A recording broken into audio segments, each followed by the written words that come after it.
विवाह कर लिया। एक विवाह भृमि के साथ हुआ और एक विवाह इला के साथ हुआ। भृमि से कल्प और वत्सर नाम के दो पुत्र हुए और इला से उत्कल नाम का पुत्र हुआ और एक कन्या हुई। अब तो महाराज ध्रुव बड़े आनंद से रह रहे थे। एक दिन सुरुचि का बेटा उत्तम शिकार करने के लिए गया और जंगल में यक्षों से युद्ध हो गया, तो यक्षों ने उत्कल को मार दिया। महाराज ध्रुव को पता चला तो महाराज ध्रुव गए और यक्षों से युद्ध किया। उस समय कुबेर आए, कुबेर ने आकर के समझाया। महाराज मनु आए और महाराज मनु ने समझाया, तब जाकर के महाराज ध्रुव ने युद्ध बंद किया।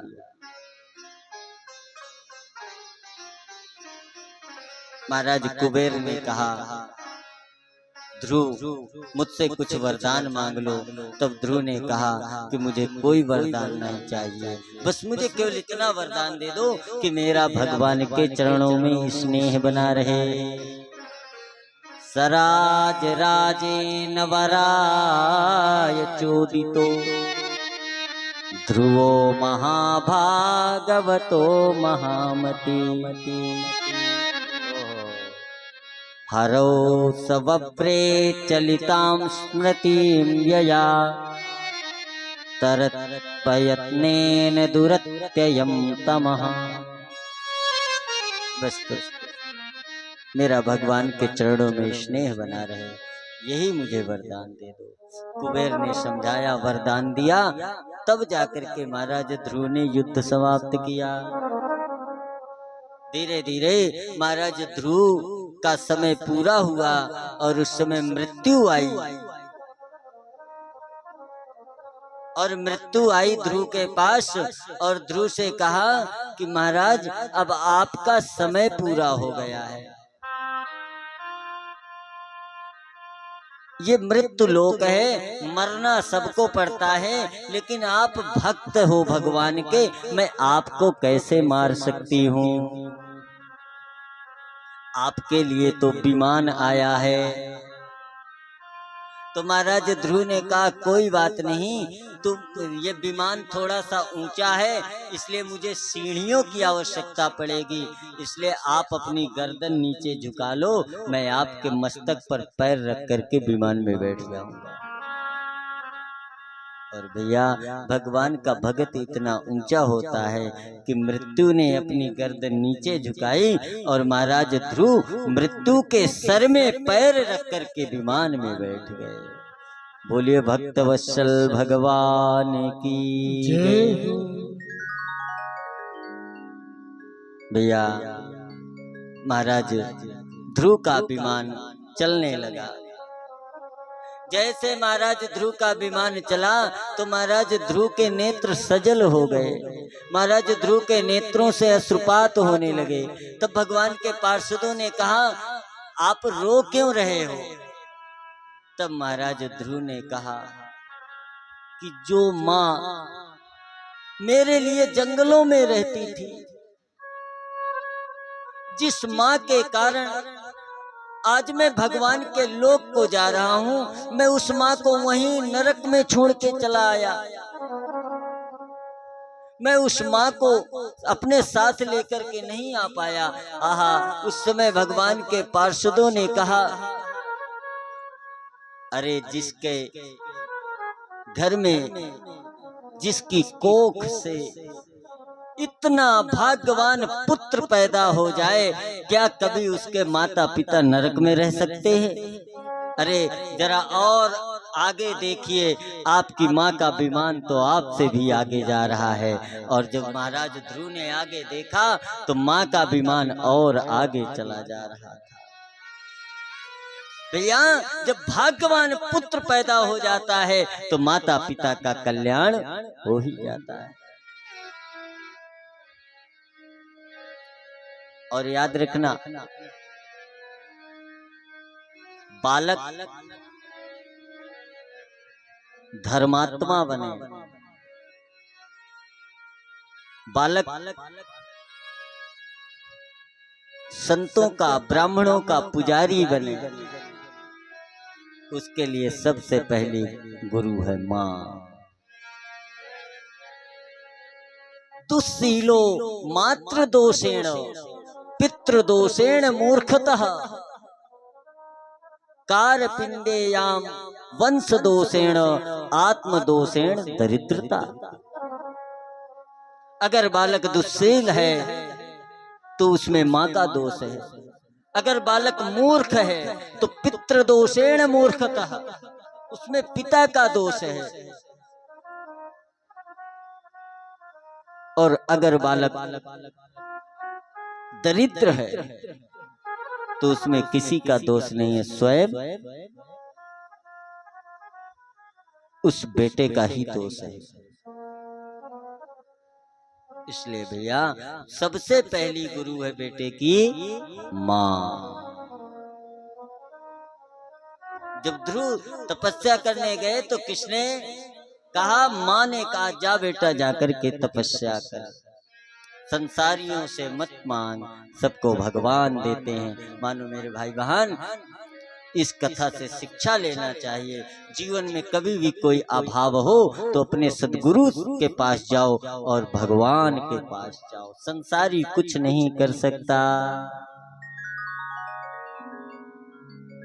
हो चिंता करे बलाय हमारी, चिंता करे बलाय हमारी, छोड़ो माया जाल की। अरे बलिहारी बलिहारी बोलो, बलिहारी नंदलाल के। बलिहारी बलिहारी बोलो, बलिहारी नंदलाल के। बलिहारी बलिहारी बोलो, बलिहारी नंदलाल के। बलिहारी बलिहारी बोलो, बलिहारी नंदलाल के। चिंता करे बलाय हमारी, चिंता करे भलाए हमारी, इस माया जंजाल की। बलिहारी बलिहारी बोलो, बलिहारी नंदलाल के। बलिहारी बलिहारी बोलो, बलिहारी नंदलाल। हरि हो बलिहारी बलिहारी बोलो, बलिहारी नंदलाल।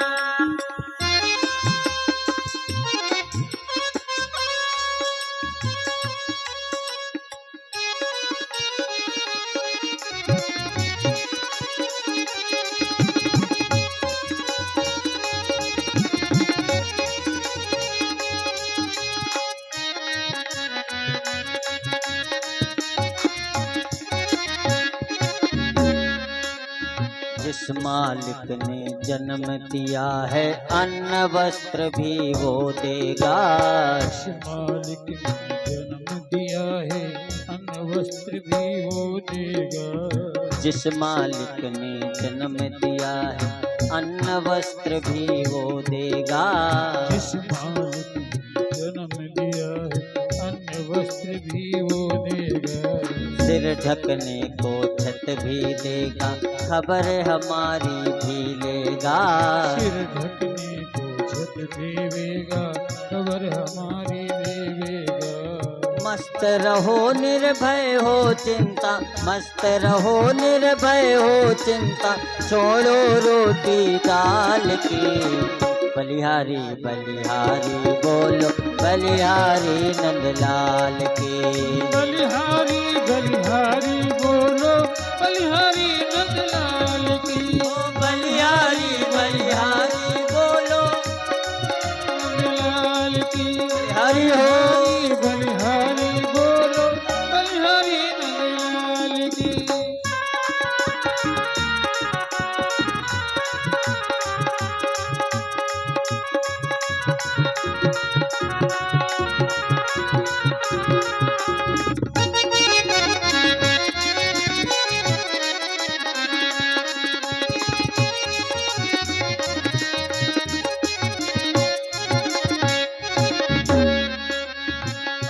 आत्मा अविनाशी है, नासवान यह काया है। अमर आत्मा विनाशी है, नाशवान यह काया है। अमर आत्मा अविनाशी है, नासवान यह काया है। अमर आत्मा विनाशी है, नाशवान यह काया है। जड़ हो करके चेतन भाषे, यही प्रभु की माया है। जड़ हो कर भी चेतन भाषे, यही प्रभु की माया है। जड़ हो करके चेतन भाषे, यही प्रभु की माया है। जड़ हो कर भी चेतन भाषे, यही प्रभु की माया है। जड़ चेतन का भेद समझ, जड़ चेतन का भेद समझ कर शरण कहो गोपाल की। बलिहारी बलिहारी बोलो, बलिहारी नंदलाल की। बलिहारी बलिहारी बोलो, बलिहारी नंदलाल की। चिंता करे बलाय हमारी, चिंता करे बलाय हमारी, किस माया जंजाल की। बलिहारी बलिहारी बोल, बलिहारी नंदलाल की। बलिहारी बलिहारी बोलो, बलिहारी बलिहारी हो, बलिहारी बलिहारी बोलो, बलिहारी देखिए नंदलाल की। श्री राधे, देखिए कथाओं में नींद बहुत आती है, कथाओं में नींद बहुत आती है। क्यों? क्योंकि जब राम जी ने कुंभकर्ण को मार दिया, तो कुंभकर्ण की पत्नी कौन है? निद्रा देवी। वो रोती रोती गई, बोले आपने हमारे पति को मार दिया, अब हम कहाँ जाएं? तो राम जी ने कहा बताओ क्या करें? बोले अब हम आपके साथ रहेंगे। तो राम जी ने कहा पत्नी के लिए तो मैं युद्ध कर रहा हूँ,